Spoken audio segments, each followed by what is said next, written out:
Hari ini adalah minggu kelima. Hari ini kita akan masuk ke dalam topik pembahasan kita yang ketiga, yaitu Jesus the Savior, dengan tema bahasan King of Kings. Yang tema tentang Tuhan Yesus ini akan dibagi menjadi dua. Yang pertama hari ini tentang King of Kings, dan yang kedua minggu depan kita akan membahas tentang The Suffering Servant. Mari kita baca dulu teks bacaan kita dari Markus 1 ayat 1 sampai 4 dan juga Markus 14 ayat 61 sampai 62. Beginilah firman Tuhan, inilah permulaan Injil tentang Yesus Kristus, anak Allah. Seperti ada tertulis dalam kitab Nabi Yesaya, lihatlah aku menyuruh utusanku mendahului engkau. Ia akan mempersiapkan jalan bagimu. Ada suara orang yang berseru-seru di padang gurun, persiapkanlah jalan untuk Tuhan, luruskanlah jalan baginya. Demikianlah Yohanes Pembaptis tampil di padang gurun dan menyerukan, bertobatlah dan berilah dirimu dibaptis, dan Allah akan mengampuni dosamu. Markus 14 ayat 61 sampai 62. Imam besar itu bertanya kepadanya sekali lagi, katanya, apakah engkau Mesias, anak dari yang terpuji? Jawab Yesus, akulah dia, dan kamu akan melihat anak manusia duduk di sebelah kanan yang maha kuasa dan datang di tengah-tengah awan-awan di langit. Dalam sermon-sermon sebelumnya kita telah membahas mengenai Allah dan manusia atau diri kita. Dalam minggu pertama kita membahas mengenai Allah Tritunggal dan Allah yang penuh dengan kasih. Dalam minggu kedua kita membahas mengenai Allah Sang Pencipta yang sempurna dan self-sufficient, yang dia sudah sempurna sejak kekekalan hingga kekekalan. Dalam minggu ketiga kita telah membahas mengenai Allah yang pengasih, tetapi di sisi lain juga merupakan Allah yang adil dan kudus.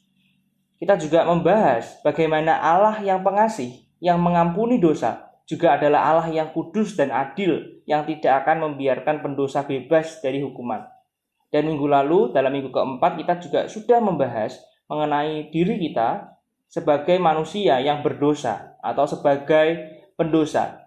Bahwa kita bukan disebut pendosa karena berbuat dosa, tetapi kita adalah pendosa, maka kita berbuat dosa. Kita berhutang kepada Allah, kita merusak hubungan kita dengan Allah, dan kita mengkhianatinya, dan kita juga memberontak terhadap penguasa dan pencipta kita. Sebagai pendosa, seharusnya kita menerima hukuman dan menerima cawan murka Allah. Andaikan kisah Alkitab berhenti pada titik ini, hidup kita menjadi tidak berarti lagi. Sebab apapun yang kita lakukan, kita akan berakhir di neraka dan masuk dalam kebinasaan yang kekal. Namun puji Tuhan, kisah Alkitab tidak berhenti di Allah dan manusia. Ada secercah harapan bagi kita dan dunia ini.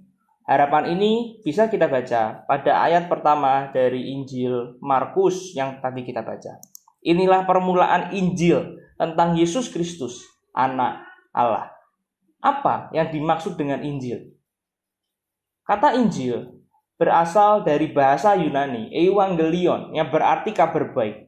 Kata Evangelion sendiri berasal dari dua kata, yaitu eu artinya baik dan angelos atau angelos yang berarti utusan. Yang mana kita bisa mendapatkan kata angel atau malaikat yang berarti utusan atau pembawa kabar. Jadi Evangelion atau Injil adalah kabar baik, yang kemudian dalam ayat 1 itu disebutkan bahwa Injil Yesus Kristus atau Injil tentang Yesus Kristus.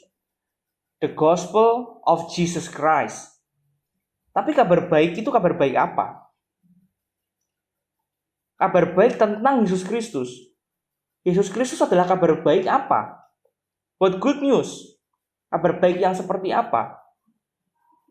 Jangan sampai kita salah dalam memahami kabar baik.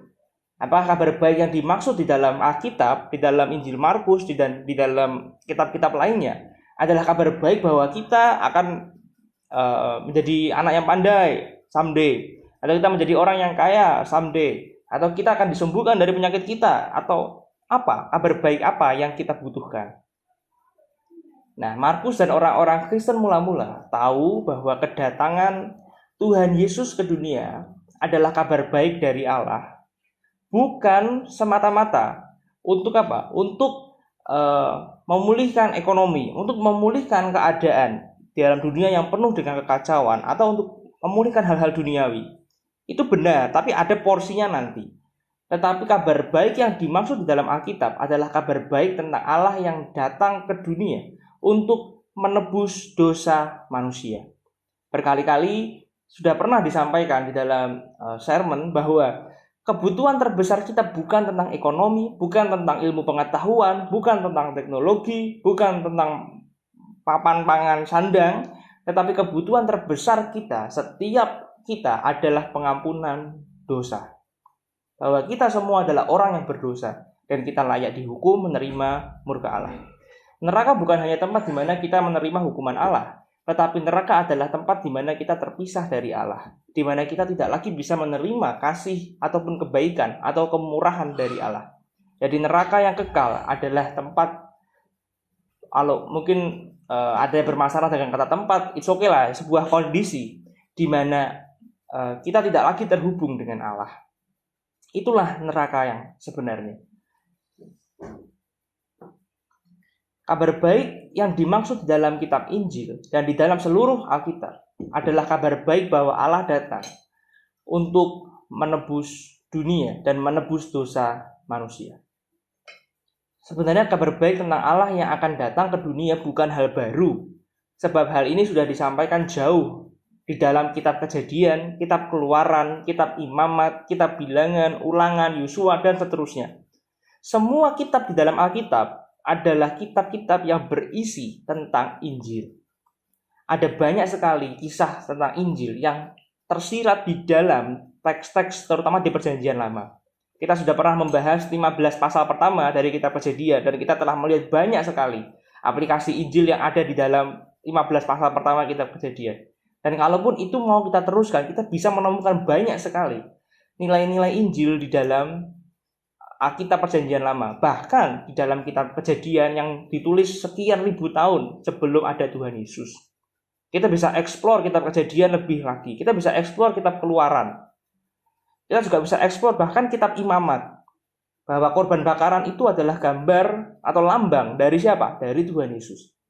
Domba atau kambing yang ditimpakan dosa orang Israel pada saat itu dan dibuang ke dalam kegelapan atau keluar dari kemah orang-orang Israel adalah juga gambaran dari Tuhan Yesus.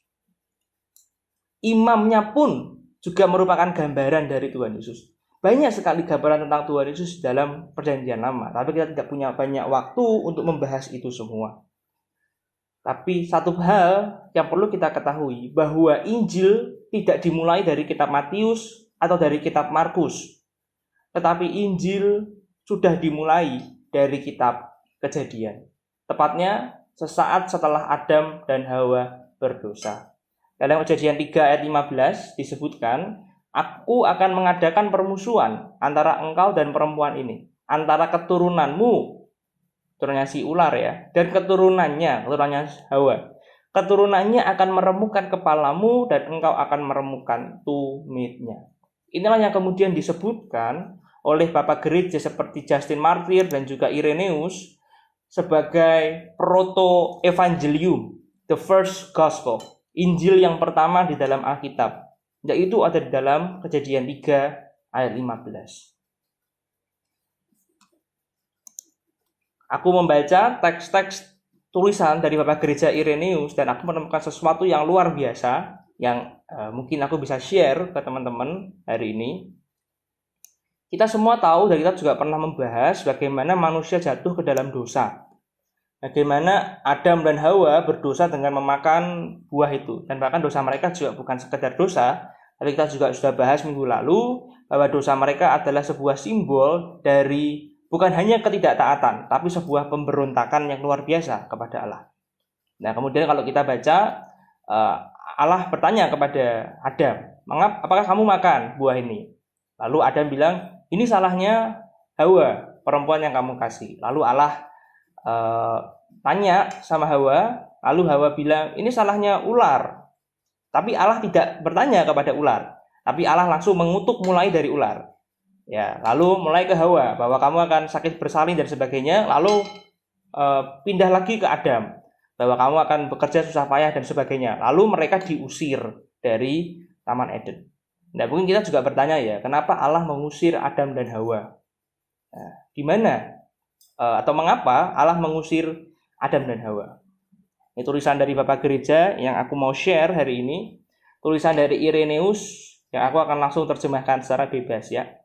Jadi Irenaeus Bapak Gereja menulis bahwa Allah mengusir Adam dan Hawa dari Firdaus ya, paradise dari Taman Eden, dan menyingkirkan mereka jauh dari pohon kehidupan.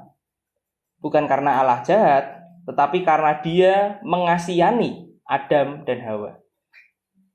Dan Dia tidak menginginkan bahwa Adam dan Hawa terus-menerus menjadi orang yang berdosa. Dengan cara apa? Dengan terus makan buah dari pohon pengetahuan yang baik dan jahat itu.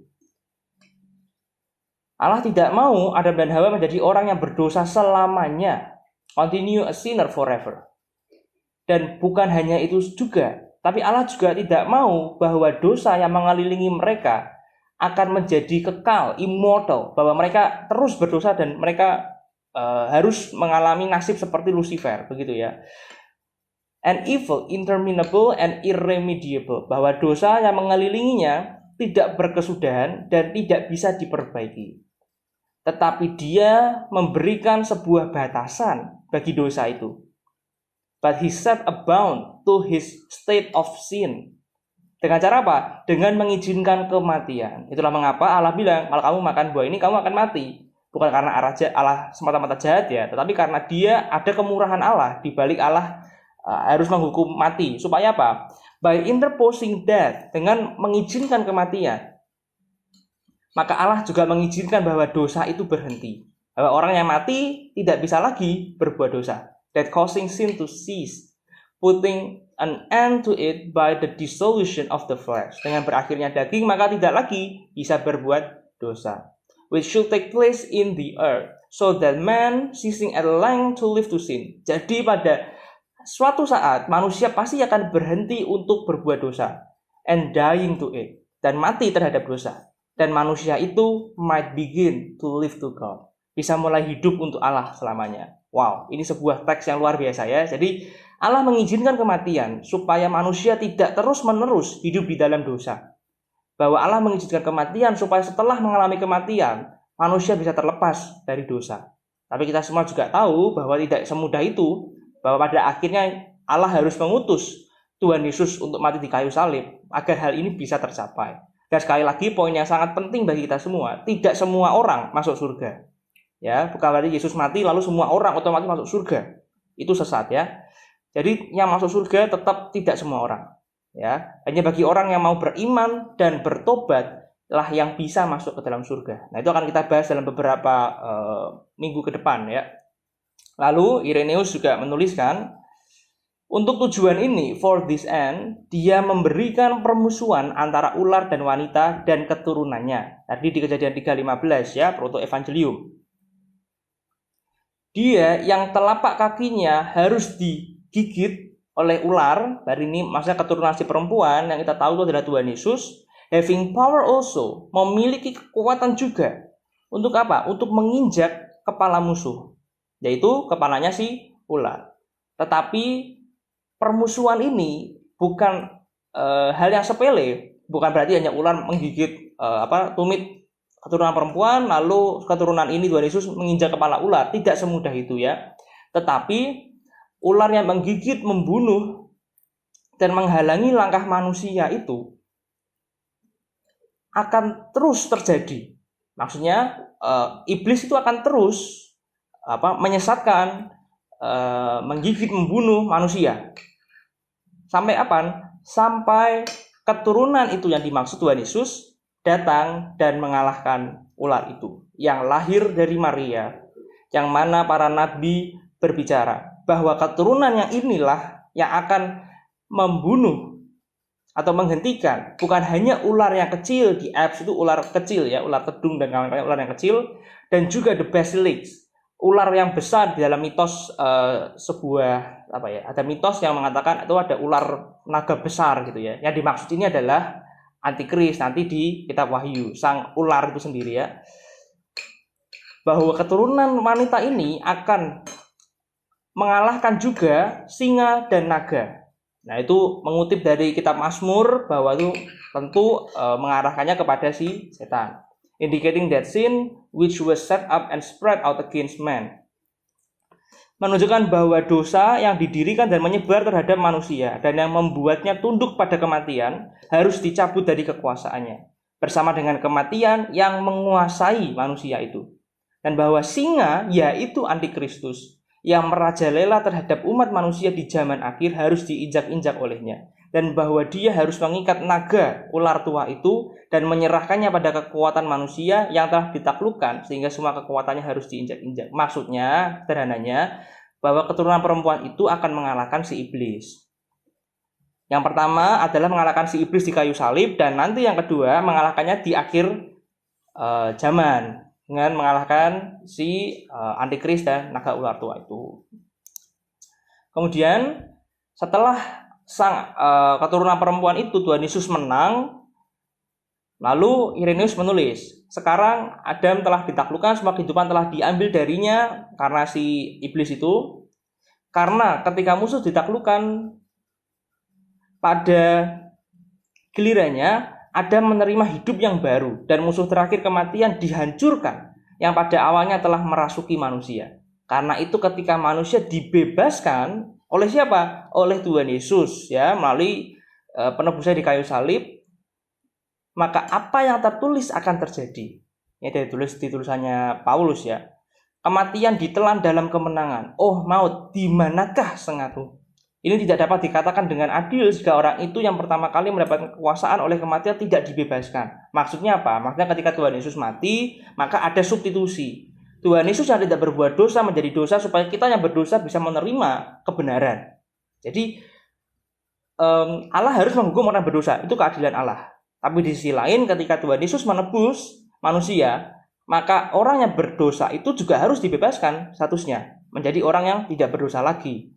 Itulah keadilan Allah juga, ya.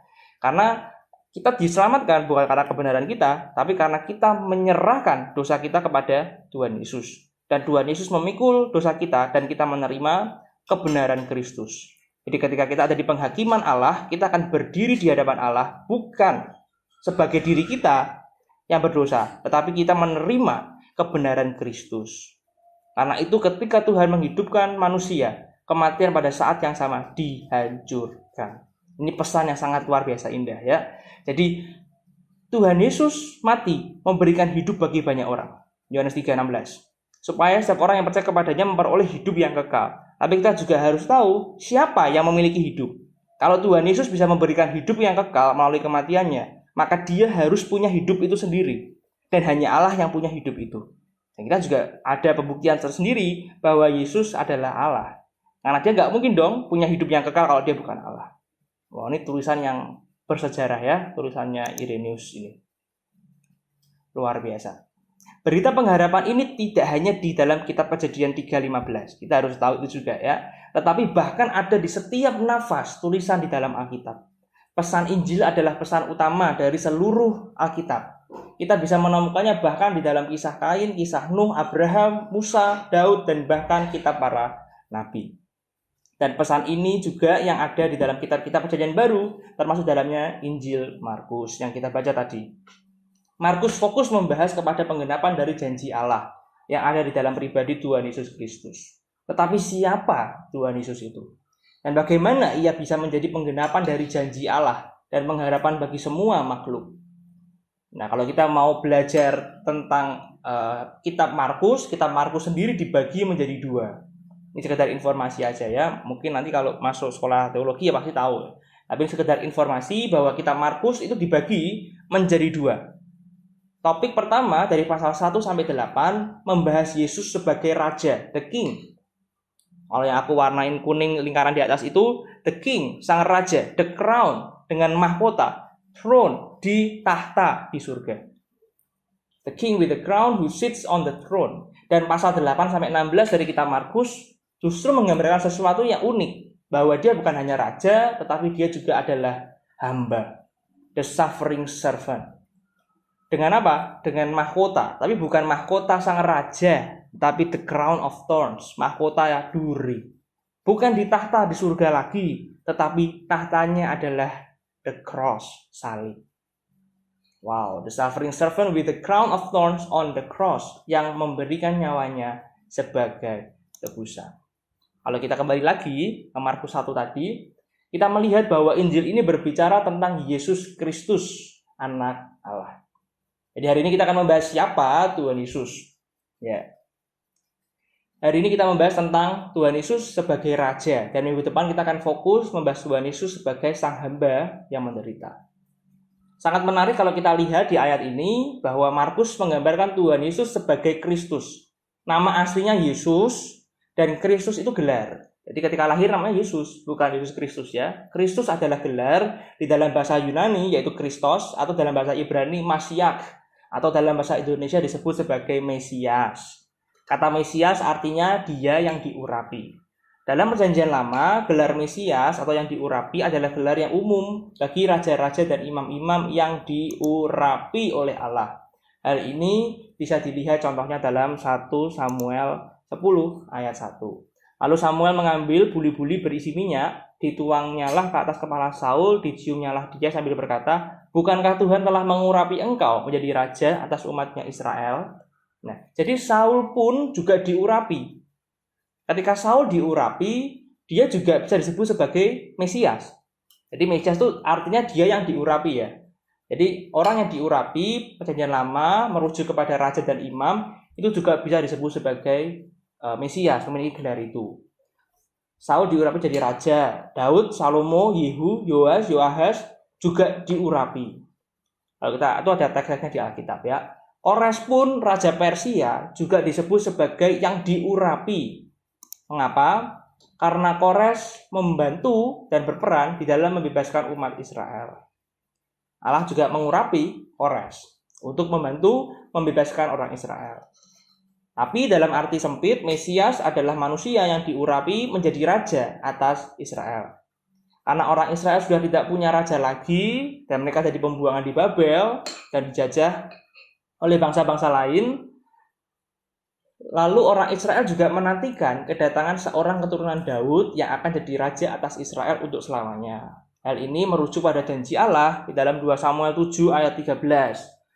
Ketika Allah berkata kepada Daud, "Aku akan mengokohkan tahta kerajaannya untuk selama-lamanya." Jadi tahta Daud akan ada selamanya. Tapi tidak mungkin dong kalau itu diisi oleh manusia.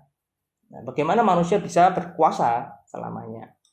Tapi kita tahu di sini bahwa Mesias artinya yang diurapi, dan itu merujuk pada raja dan para imam. Tetapi tidak ada berhenti di situ, orang Israel juga menunggu kedatangan satu Mesias, the Messiah, yang akan berkuasa selamanya.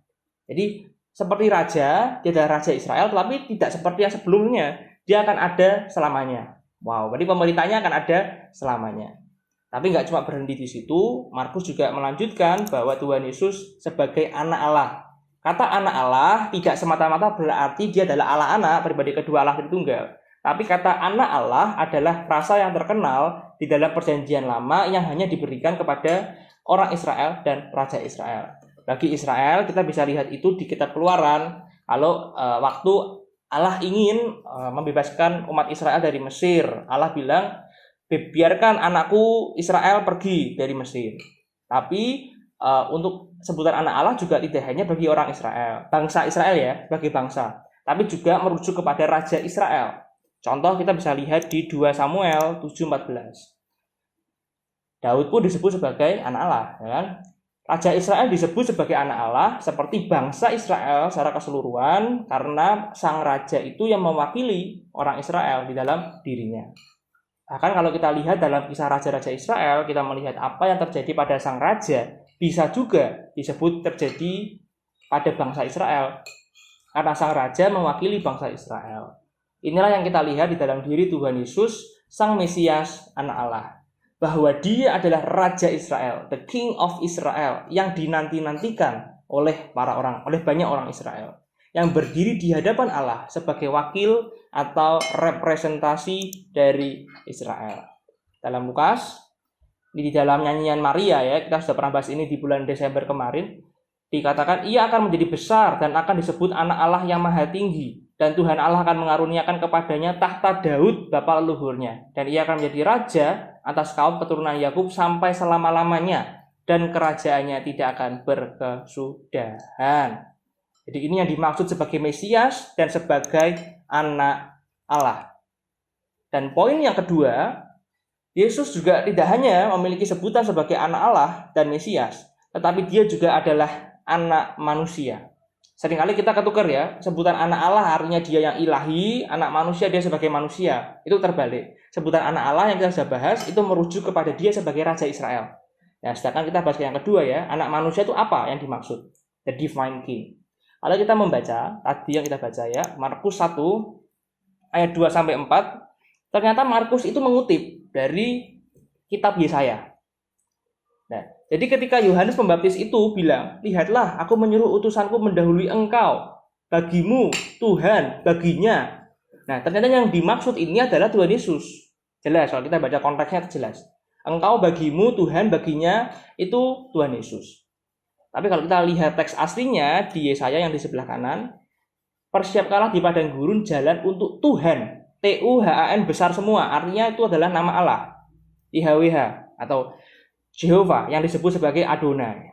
Nah, jangan dipermasalahkan lagi bagaimana nyebutnya benar, apakah Yahweh, Jehovah, Yahuwah, Yahweh atau bagaimana ya. Itu topik yang berbeda. Yang pasti orang Islam menyebutnya sebagai Adonai. Luruskanlah di padang belantara jalan raya bagi Allah kita. Jadi yang dimaksud dalam kitab Markus sebagai engkau, bagimu, Tuhan, baginya, itu adalah Tuhan, Allah kita. Jadi sebenarnya Markus sendiri merujuk Tuhan Yesus sebagai siapa? Sebagai Tuhan, sebagai Sang Yahweh itu, sebagai Allah Israel. Dilanjutkan lagi dengan yang kita baca tadi di Markus 14. Imam besar itu bertanya, apakah engkau Mesias, anak Allah? Tapi Tuhan Yesus bilang, akulah dia, Mesias dan anak Allah yang kita bahas tadi. Tapi nggak hanya berhenti di situ. Kalau hanya Mesias dan anak Allah, bisa jadi yang dimaksud adalah manusia biasa. Tapi Tuhan Yesus menambahkan, dan kamu akan melihat anak manusia duduk di sebelah kanan yang maha kuasa dan datang di tengah-tengah awan di langit. Hal ini sebenarnya merujuk kepada siapa? Sebenarnya ini mengutip dari kitab Daniel. Ini kita harus sedikit belajar ya, supaya kita ada penambahan ilmu. Kita tahu siapa Tuhan Yesus itu ya. Jadi kalau baca kita bisa lebih paham. Tadi sebenarnya merujuk kepada Daniel 7. Orang Israel juga tahu ketika bilang anak manusia itu sebenarnya merujuk kepada Daniel 7. Ketika Daniel mendapatkan penglihatan, dia berkata, tampak datang dengan awan-awan dari langit seorang seperti anak manusia. Datanglah ia kepada yang lanjut usianya itu, dan ia dibawa ke hadapannya. Lalu diberikan kepadanya kekuasaan dan kemuliaan dan kekuasaan sebagai raja. Maka orang-orang dari segala bangsa, suku, bangsa, dan bahasa mengabdi kepadanya. Kekuasaannya ialah kekuasaan yang kekal, yang tidak akan lenyap. Dan kerajaannya ialah kerajaan yang tidak bisa dan tidak akan musnah. Dalam Daniel 7 ini kita melihat bahwa sosok anak manusia adalah sosok ilahi. Sosok ilahi ini diberikan kepada anak manusia dan juga yang lanjut usia. Yang anak manusia ini akan diberikan kekuasaan, kemuliaan, dan kerajaan atas seluruh dunia selamanya. Apa ada orang yang punya kerajaan, kekuasaan, kemuliaan atas seluruh dunia dan selamanya? Tidak ada. Nah, ini hanya diberikan kepada anak manusia. Orang Israel yang menolak Kristus, menolak bahwa penafsiran Daniel 7 ini merujuk kepada dirinya, pada orang Israel. Nah, Bapak Gereja abad keempat namanya Afrahat, dia bilang, have the children of Israel received the kingdom of the Most High? Or has that people come upon the clouds of heaven? Apakah yang dimaksud ini orang Israel? Apakah orang Israel akan datang di awan-awan? Tentu tidak. Yang dimaksud sebagai anak manusia adalah Tuhan Yesus. Nah, lalu sosok yang lanjut usia itu siapa? Yaitu ya Allah Bapa. Ya, dua pribadi yang berbeda antara yang lanjut usia Allah Bapa dan anak manusia Tuhan Yesus. Dua pribadi yang berbeda dalam Allah Tritunggal. Tetapi lagi-lagi kita harus ingat bahwa Allah itu Esa. Bahkan orang Israel pun sebelum zaman Tuhan Yesus sudah diperhadapkan bahwa Allah itu bukan hanya satu nominal gitu ya, tetapi Allah itu yang Echad, yang Esa. Bahkan pribadinya lebih dari satu, tetapi Esa. Oke, sekali lagi kita melihat bahwa sosok anak manusia ini akan diberikan kekuasaan, kemuliaan, dan kerajaan atas seluruh dunia selamanya. Hal ini menunjukkan bahwa Tuhan Yesus bukan hanya the King of Israel atau raja atas Israel saja, tetapi dia adalah King of Kings, raja dari segala raja. Lalu pertanyaannya, oke lah, kita sudah bahas Yesus sebagai anak Allah dan anak manusia, yang adalah gelar ilahi ya, anak manusia. Terus aplikasi Injilnya apa? Oke, kita dapat ilmu nih. Lalu aplikasi Injilnya apa? Setelah kita tahu itu. Di mana letak good news Injil tadi? Di mana good news-nya? Sebagai raja orang Israel mengharapkan raja yang bisa membebaskan mereka dari kebutuhan jasmani. Mereka mengharapkan Mesias yang bisa membebaskan mereka dari penjajahan Romawi dan membawa kemakmuran kepada mereka. Allah menjawab doa-doa mereka dan pengharapan mereka dengan mengutus anaknya yang tunggal masuk ke dalam dunia yang kita tinggali. Sang Mesias telah datang, sang Raja telah datang. Tetapi Raja ini tidak menjawab kebutuhan jasmani, tidak menjawab kebebasan dari penjajahan Romawi, dan tidak menjawab kemakmuran bangsa Israel. Tapi justru Raja ini berkata, kerajaanku bukan dari dunia ini. Kerajaanku bukan dari sini. Yang unik dari raja ini adalah raja ini tidak datang ke dunia untuk mengklaim mahkotanya. Padahal dia layak, dia kan keturunan Daud, dia layak menerima mahkota raja Israel. Tapi dia tidak datang ke dunia untuk mengklaim mahkotanya. Tapi ia datang untuk mengajar orang tentang kebenaran, yaitu dirinya sendiri. I am the way, the truth, and the life. Dia mengajarkan kebenaran. Dia memberikan hidup yang kekal, yaitu dirinya sendiri. Dia memberikan jalan, satu-satunya jalan kepada Allah, yaitu melalui dirinya sendiri. Ia datang untuk menyembuhkan yang sakit, membangkitkan orang mati, dan terlebih lagi, dia datang memberikan pengampunan atas dosa. Sekali lagi, bukan hanya bagi orang Israel, karena dia adalah the King of Israel, tapi juga bagi dunia ini, karena dia adalah the King of Kings, raja dari segala raja. Bapak Gereja Agustinus menuliskan sesuatu teks yang sangat luar biasa buat aku ya. Ini mungkin bisa disimpan teks ini. Dia berkata, the word of the Father, firman Allah, by whom all time was created, was made flesh and was born in time for us. Firman Allah menjadi daging.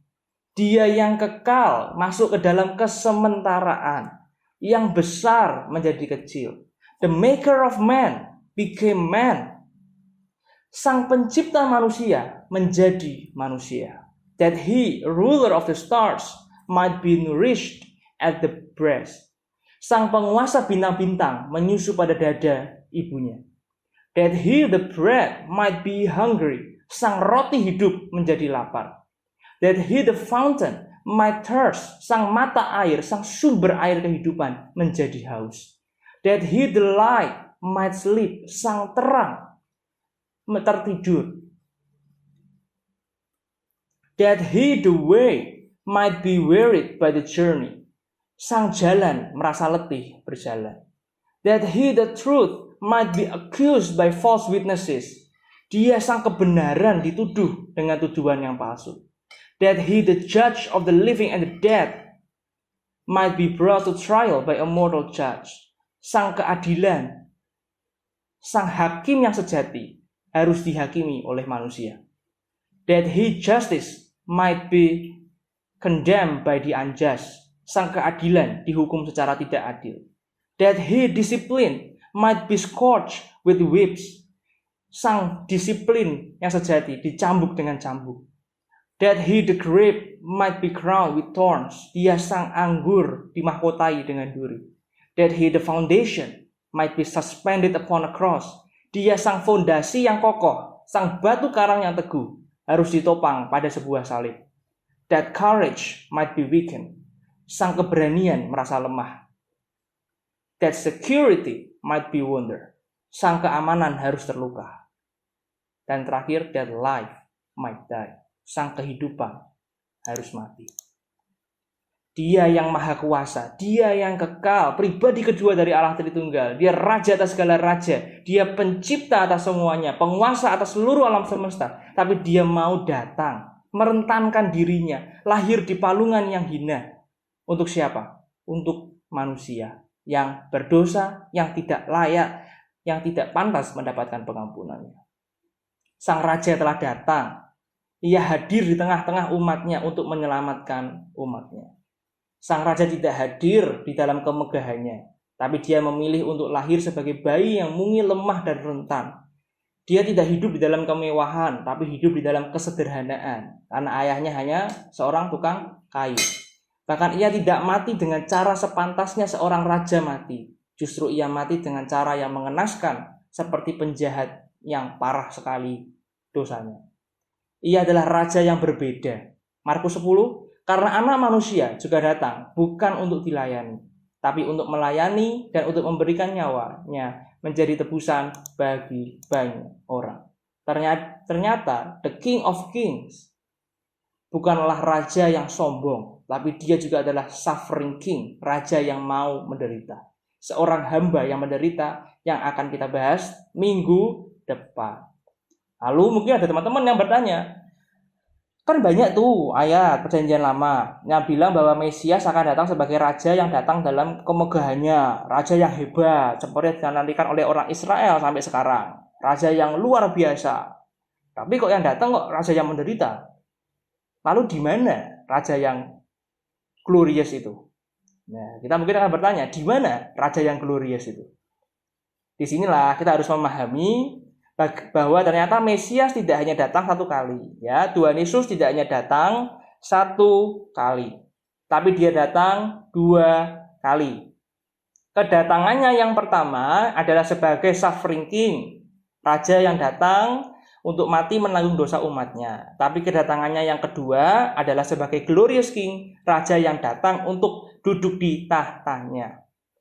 Nah, ini sebenarnya yang dipusingkan kalau kita baca kitab para nabi sebenarnya. Ini bahas raja yang luar biasa hebat.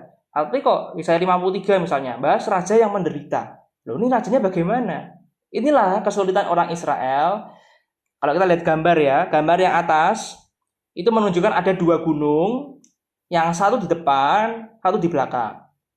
Tetapi para nabi kan tidak hidup setelah Tuhan Yesus. Dia hidup sebelum zaman Tuhan Yesus. Jadi ketika dia melihat, seperti gambar yang kanan yang hitam itu, dia melihat hanya ada satu gunung, tapi dua puncak. Ya, hanya ada satu gunung, tapi dua puncak. Jadi para nabi dan orang Israel itu mengira bahwa Mesias itu hanya datang satu kali, tapi dia adalah raja yang hebat dan juga hamba yang menderita. Dia bingung. Makanya ketika Tuhan Yesus datang, dia juga bingung. Loh, raja kok mati di kayu salib? Ya kan? Nah, tetapi kita yang telah hidup pada zaman sekarang, yang di gambar kedua tadi, yang orang itu di tengah itu, kita bisa memahami bahwa bukan ada satu gunung dengan dua puncak, tetapi bahwa ada dua gunung yang ada jaraknya. Sama seperti kedatangan Tuhan Yesus yang datangnya dua kali. Yang pertama, dia sebagai hamba yang menderita, mati di kayu salib. Tapi nanti yang kedua, dia datang sebagai raja yang hebat, the glorious king. Gambarannya, di kedatangan pertama, dia naik di atas keledai. Gambaran yang kedua, dia datang sebagai raja yang datang dengan kuda. Kuda menggambarkan perang, bahwa dia adalah raja. Ya. Jadi kedatangannya yang pertama bahwa a servant shall suffer, seorang hamba yang menderita. Tapi kedatangannya yang kedua adalah a king shall reign, sang raja yang akan memerintah. Terus kalau begitu, apakah semua orang Israel pada zaman itu juga tidak paham? Beberapa ada yang paham. Contohnya adalah penjahat yang ada di samping Tuhan Yesus. Ketika dia mau mati, dia bilang apa? Ingatlah aku saat kamu datang sebagai raja. Jadi penjahat yang di samping Tuhan Yesus pun tahu bahwa Mesias akan datang dua kali. Dia paham bahwa kedatangannya yang pertama sebagai hamba yang mati di kayu salib. Dan kedatangannya yang kedua adalah dia datang sebagai raja. Kita semua sudah memiliki fasilitas itu. Kita tahu bahwa Yesus telah datang satu kali dan dia akan datang lagi sebagai raja. Dan ini akan membawa kita pada poin terakhir, yaitu aplikasi praktis bagi hidup kita. Kita sebagai orang Kristen harus berbahagia karena kita hidup pada zaman sekarang dan kita telah mengetahui grand design Allah yang luar biasa hebat ini, bahwa sang raja telah datang untuk mendirikan kerajaannya bukan dengan cara kekerasan, tapi dia datang dengan kerendahan hati. Tapi kerajaannya berbeda dengan kerajaan-kerajaan di dunia ini. Kedatangannya yang pertama adalah sebagai hamba yang menderita yang akan kita bahas minggu depan. Tetapi kedatangannya yang kedua adalah sebagai raja yang berkuasa. Dan setiap kita diajak untuk bergabung di dalam kerajaannya. Di Matius 22 ada ceritanya. Kita telah dibebaskan dari belenggu dosa dan kita diundang untuk ikut di dalam kerajaan Allah dan di dalam pesta perkawinan anak domba yang mulia. Mari kita terima undangan dari sang raja dengan cara apa? Dengan mempersiapkan diri kita setiap hari untuk hidup sebagaimana yang diinginkan oleh raja kita. Dengan cara kita menanggalkan manusia yang lama dan mengenakan manusia yang baru. Seperti yang dinyatakan di dalam Efesus 4. Karena kamu telah mendengar tentang dia dan menerima pengajaran di dalam dia, menurut kebenaran yang nyata di dalam Yesus, yaitu bahwa kamu berhubung dengan kehidupan kamu yang dahulu harus menanggalkan manusia lama, yang menemui kebinasaannya oleh nafsunya yang menyesatkan, supaya kamu dibaharui di dalam roh dan pikiranmu, dan mengenakan manusia baru yang telah diciptakan menurut kehendak Allah di dalam kebenaran dan kekudusan yang sesungguhnya. Jadi kita harus membunuh diri kita setiap hari, bukan dengan pisau, tetapi dengan apa? Pisau rohani. Itu kita mematikan kedagingan kita mematikan hawa nafsu kita. Kita hidup untuk Tuhan. Itulah kehidupan seorang Kristen, bahwa kita sadar kita telah ditebus, kita harus hidup bertobat setiap hari. Hanya orang yang mau bertobat setiap hari saja yang akan bertemu dengan Tuhan di surga ketika dia nanti sudah mati. Dan kita juga bisa hidup di dalam pengharapan. Di tengah dunia kita saat ini yang sedang tidak pasti, kita punya pengharapan bahwa dia bukan hanya sebagai orang yang mati 2000 tahun yang lalu di kayu salib, tetapi kita juga punya pengharapan bahwa Tuhan Yesus adalah Raja, bukan hanya bagi orang Israel, tapi bagi kita semua. Dan dia akan datang lagi untuk kedua kalinya dan memerintah kita semua sebagai Raja yang berdaulat dan agung. Saat kita menghadapi situasi kita saat ini, kita harus hidup berdampingan dengan COVID-19. Mungkin kita punya tetangga atau saudara kita atau kerabat kita yang mungkin sudah dipanggil Tuhan duluan karena corona, atau bahkan karena kita punya sakit, atau kita bahkan harus hidup terpisah, tidak bisa berkumpul lagi di offline, atau bahkan kita harus sulitlah hidup saat ini. Kita punya pengharapan bahwa corona dan penderitaan yang kita alami tidak akan ada selamanya. Bahwa sang raja yang berdaulat itu akan datang someday dan akan membawa kita ke dalam kerajaannya. Dan kita akan bisa hidup bersama dengan dia selamanya. Puji Tuhan kalau misalkan sang raja bisa datang ke dunia untuk kedua kalinya saat kita masih hidup dan kita bisa menyambutnya. Tapi kalaupun suatu hari kita harus mati terlebih dahulu dan sang raja belum datang, kita tetap bisa bersyukur. Karena lawan terakhir setiap manusia, yaitu maut, sudah dikalahkan oleh Kristus di dalam kematiannya dan kebangkitannya. Dan saat kita mati, kita hanya melewati sebuah pintu dari kesementaraan menuju kekekalan. Dan kita bisa segera bersekutu dengan Allah kita, sang dambaan hati kita. Jadi marilah kita hidup di dalam pengharapan. Sebab sang raja, the King of Kings, Raja atas seluruh alam semesta ini, akan segera datang.